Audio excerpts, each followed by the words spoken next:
yeah. God is good.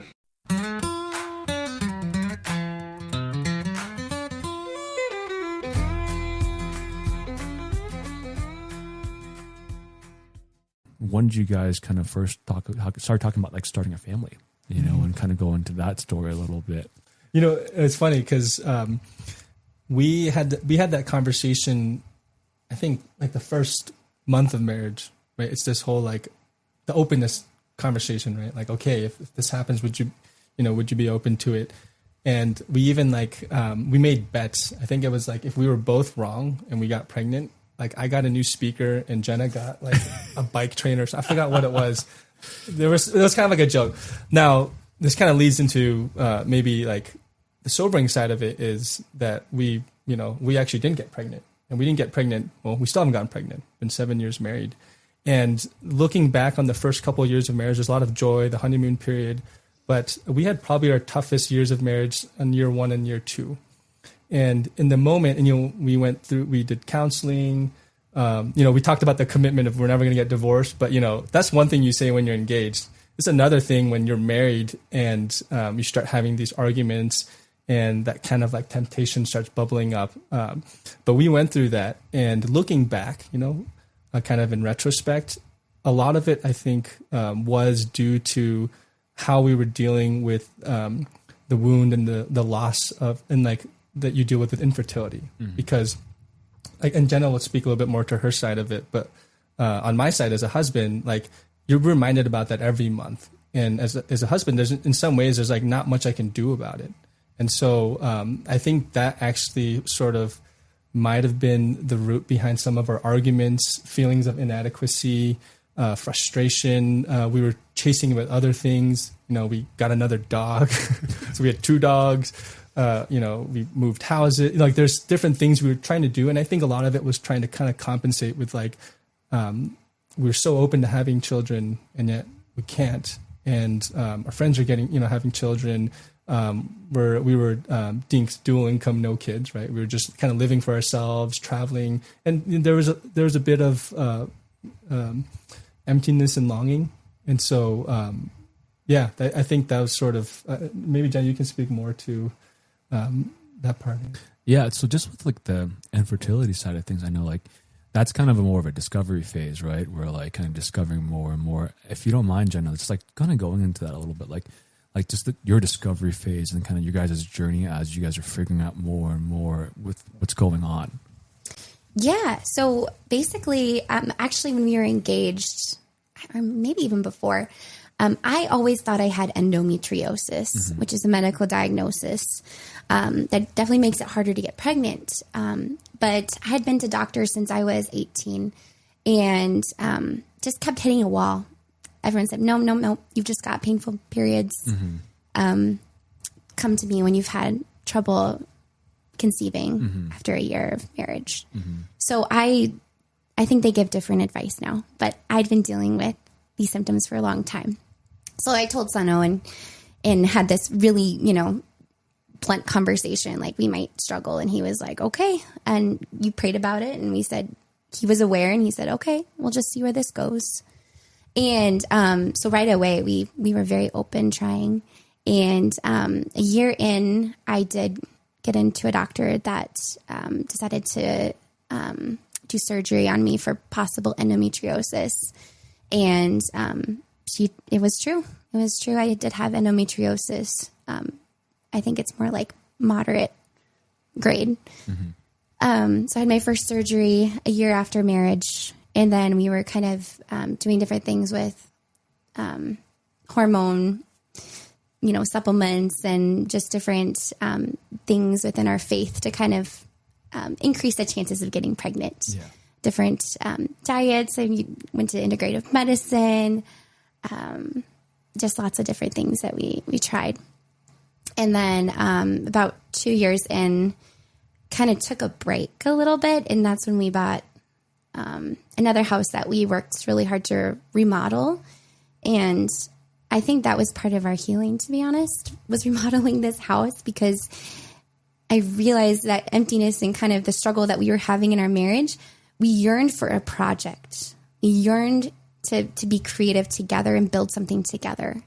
because our lives at that point where we're both working 9 to 5, and that creativity and that like togetherness just wasn't quite there that we wanted in like parenting. And so this was, I guess, a little way for us to be creative together. And a lot of our friends said, don't do it. Like, it's going to be really hard on your marriage to remodel a house. But honestly, it was really fruitful. And I think it was one of the pieces God used to bring us together in a little way. Yeah.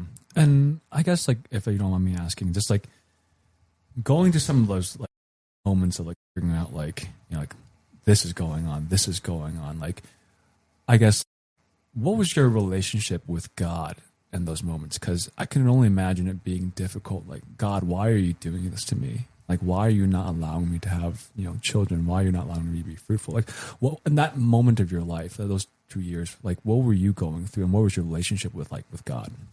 It was pretty rock bottom for me. I was losing hope and just feeling all of our friends were getting pregnant. And I just remember wanting to feel joyful for them, but I would come home and just sob. And so there was this real grief, and there was this real like, God, like this is such a beautiful, holy desire to give our life and my body in this way, and it's not happening. So yeah, there was this rock bottom, and I think it was really hard for me to be present to my friendships and to my husband in different ways, because there was this loss of control. And so it really took, there was a pivotal moment where I think God gave me a vision where I was clinging on to this cliff. And I was driving to work. I don't know how I made it to work, because I had this vision as I'm driving to work, and I'm clinging on to this edge of this rock wall. And I just hear God saying, you can let go. I said, no, I can't. And I listed off all the reasons. He said, just let me hold you. And I let go, and he was holding me on a cloud. And it was that moment where I was like, I really fell in love with the surrender novena. And I really pointedly decided, which I had to decide every single day, and I still do, to let go of my life, because I think I was grasping onto my vision of a holy Catholic family at that point. Yeah. And then just on your side, Sunoh, I know, like, being a husband, like, at moments did you notice that there was like a change, or like, I guess, like, you know, like as you guys were journeying through this, and like, kind of like the difficulties of getting pregnant became more and more and more.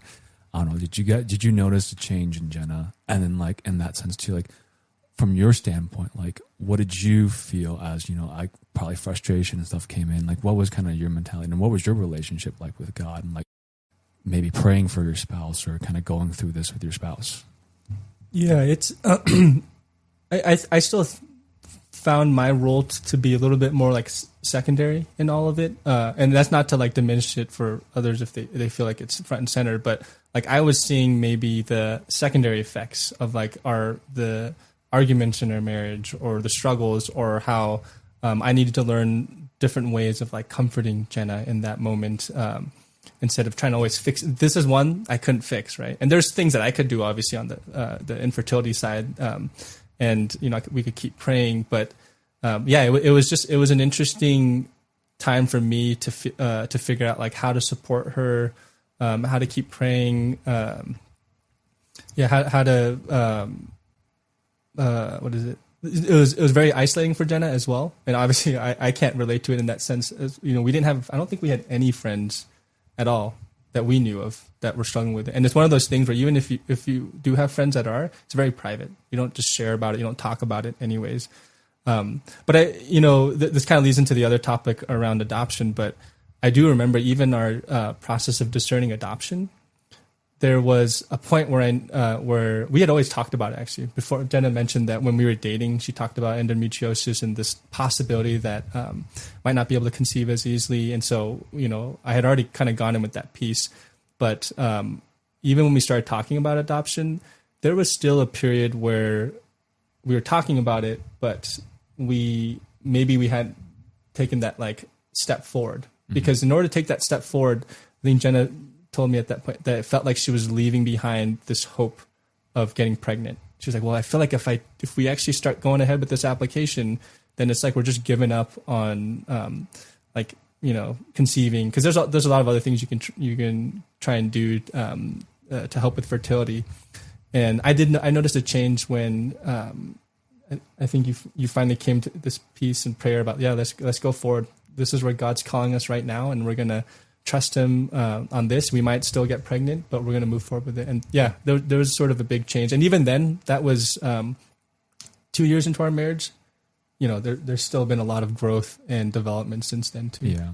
And then I guess was alternative methods of of fertility, was it ever an option for you guys? I know out there now there's IVF and all the other things. And I know that it's, for us Catholics, that's we don't believe in that. But because a lot of people in moments of despair, they kind of grasp to what they can see in different opportunities, and I can imagine it being very difficult, seeing other people get pregnant and going through some of these other methods, whereas us Christians, we're called not to do that. We're called to do just really do what is natural and what is God's will. And so did it ever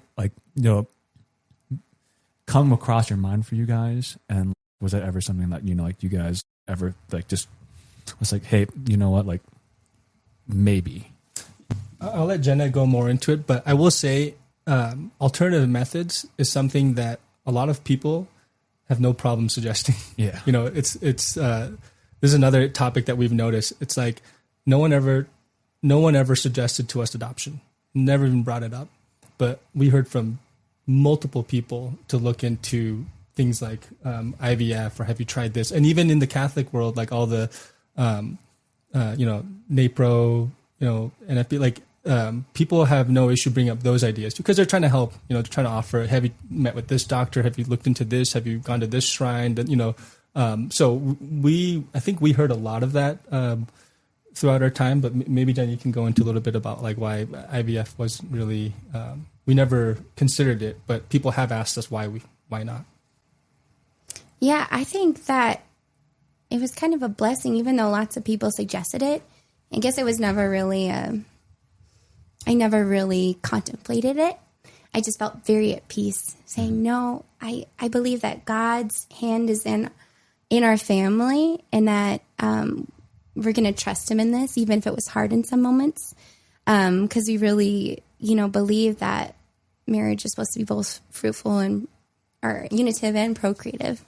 And so we wanted to keep both of those aspects intact with whatever we decided to do with our infertility journey. So that we did have a lot of people coming up to us, and they were so, I really honored them for saying that, because they wanted to help us. But yeah, it did kind of made us take a step back and be if we do get pregnant, it kind of gave us this question of if we do get pregnant, will we say, well, it's because of this gluten-free diet that I am pregnant today, or is it because of God? And in the end, it's God and His timing and His perfection. So I think we just decided to do what we could within our faith. Obviously, we didn't just sit back, but also say maybe adoption is God's plan for our family. Yeah. And there was something we heard at a healing retreat that really helped us in this, that there's a lot of there's a lot of methods and things that you can do that are still aligned to your faith, that the church is, with NFP, natural, family planning and charting. But we heard at a healing retreat that it's okay to pray for your body to be restored, the way it's supposed to be. So it's God, said, be fruitful and multiply. So if there's something about our bodies that's not, that could be restored to that's okay. And that's how I think that's sort of the boundaries that we used in terms of seeking medical treatment. Because we drove to Omaha to the St. Paul, Pope Paul VI Institute there, and kind of went all in on that. But they're all about kind of restoring the body. I think at that point, something like IVF to us felt like it was going kind of outside of those boundaries. And even with any surgery, even within Pope Paul VI Institute, there's always a risk you have to consider to the mother, the children, the embryos, and so those are the those are some maybe practical reasons why we're not interested in that for that reason. But we also want to make sure that we're just doing things to restore our body. Same with myself, right? I had a medical procedure as well, just to restore it. Mm-hmm. Yeah. And I think infertility just it affects so many people, but then it has like many different phases, like different, like I wouldn't say phases, like different faces to it. Like it's not only just on the spouse, on the wife, right? It could be on the husband. And in those realms where you're trying to figure out what's going on. And I can only like that's like just like trying to figure it out. Like it's a difficult kind of like, and oftentimes you kind of left in a tailspin, right? You're like, oh man, like it could be this, it could be this, it could be that, it could be a whole bunch of so much variety of things, and people are giving you left and right where it becomes so confusing. I can only imagine how difficult it is to be like, okay, what do we do? And it's the hopelessness at some points. But like what you're saying though, it's like just surrendering it up to God. I think that's something that just truly is truly beautiful, and like it's easier to say than to actually do, and to actually see people who actually are doing it. Something really, really is like motivational, because oftentimes in my life too, I do the same. Like I'm like, I'm gonna offer it up to God. I'm gonna let God take care of it. But in reality, my simple brain's like, I know, I want control, and I always am left so disappointed, so sad, and then so like just in despair. But it takes time, yeah. And so, how is it going for you guys now? Kind of with all that stuff, it's been 7 years now into marriage, and kind of going through this journey of a little bit of infertility. Like, how are you guys doing with it now at this moment? I will say another turning point for me was it was my birthday, and there was this beautiful portrait of Mary and Elizabeth rejoicing together about the new life. Mm-hmm. And I saw it at a friend's house, and I just started crying. And I said, I want to rejoice with my friends in their pregnancies, because I know I said earlier that was really difficult for me. And I fell in love with that portrait, and Sunoh surprised me on my birthday and got a big version and hung it up for me. And that was when I was like, Lord, you don't have a quota of babies in your world. Like, I can rejoice with my friends.